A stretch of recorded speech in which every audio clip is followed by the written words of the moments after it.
quebrados. Olha o que aconteceu com a Venezuela. Desde que o Hugo Chávez assumiu... Então, a Venezuela, fazer uma linha do tempo, eles estavam muito bem. Maior reserva do mundo de petróleo. Maior reserva do petróleo. É um petróleo diferente. Dizem que é mais caro refinar, dá problema e tal. Mas, bom, é a maior reserva de petróleo do mundo, cara. Não dá. E eles estavam bem. Estavam. E qual foi o erro deles? Vamos lá. O que a Venezuela fez? Quando o Hugo Chávez assumiu, primeiro que ele começou a brigar com os empresários. Tá? Eu vou te dar um número bizarro, difícil de acreditar. As pessoas têm que pesquisar em casa para acreditar em mim, porque eu sempre falo nesse número. Mais de 90% das empresas da Venezuela fecharam depois que o Hugo Chávez assumiu, de lá para cá. 90%. Como é que um país sobrevive sem produzir? E por quê? Não sobrevive. Por quê? O que ele fez primeiro? Ele pegou o preço do petróleo, já que o petróleo é nosso, aquele mesmo papo aqui no Brasil, ao invés do preço acompanhar as tarifas internacionais, ele botou muito mais barato, subsidiou.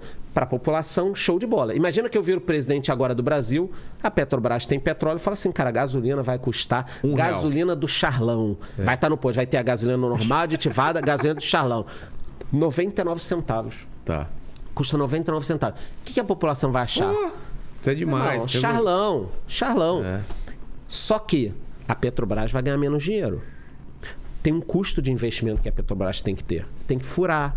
Nem todo furo dá petróleo. A plataforma quebra. Tem que pagar os funcionários. Tem fundo de pensão. Então, você tem um gasto. O meu ganho aqui diminuiu. Certo.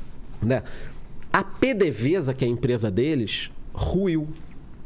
Produz menos petróleo do que antes. Proporcionalmente.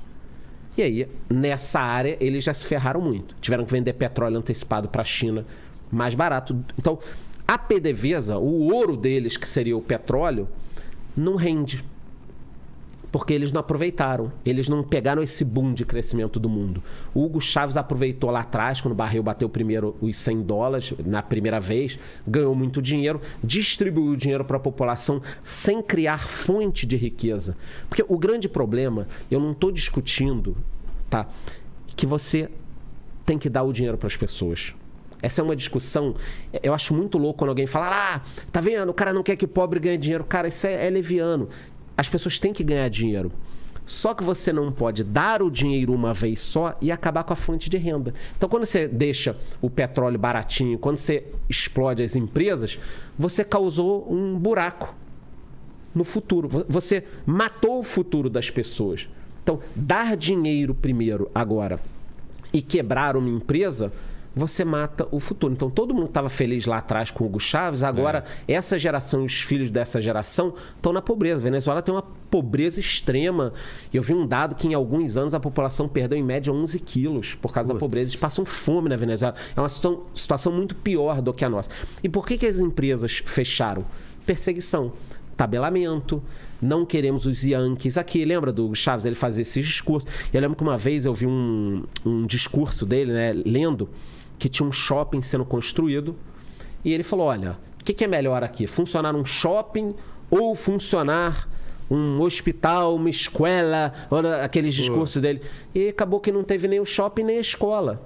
Fica aquilo perdido. E um shopping não é um templo do capitalismo. O shopping são o quê? 100, 200 lojas, com tantos funcionários, com estacionamento, com lanchonete, gera riqueza. Você abre o teu negócio, você começa como vendedor, valoriza o imóvel. Cara, a economia, ela é assim.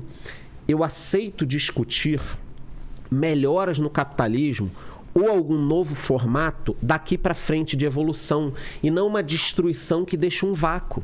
E não uma destruição que acontece que aconteceu na Venezuela. Não uma destruição que acontece que aconteceu na Argentina. Esse é que eu acho que é o grande problema dessa ala jovem. Não, temos que destruir tudo, o mundo é assim, o exemplo é a Coreia do Norte, o exemplo é a China. Ignorando que os caras têm campo de concentração, tem uma porrada de coisa que, cara, a gente acha aqui no Ocidente um absurdo. Né? Um absurdo, uma coisa inaceitável. Então, tem que melhorar algumas coisas? Pô, pelo amor de Deus, óbvio que tem, óbvio que tem. Não dá para discutir. Por exemplo, eu discordo totalmente do Ciro Gomes nas ideias econômicas.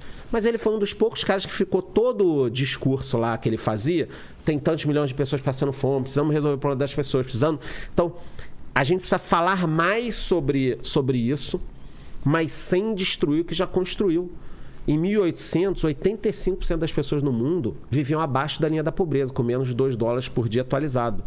Hoje esse número é menos de 10%. Então, pô, saímos de 85% das pessoas na pobreza para menos de 10%. É ruim ter 10%? É péssimo.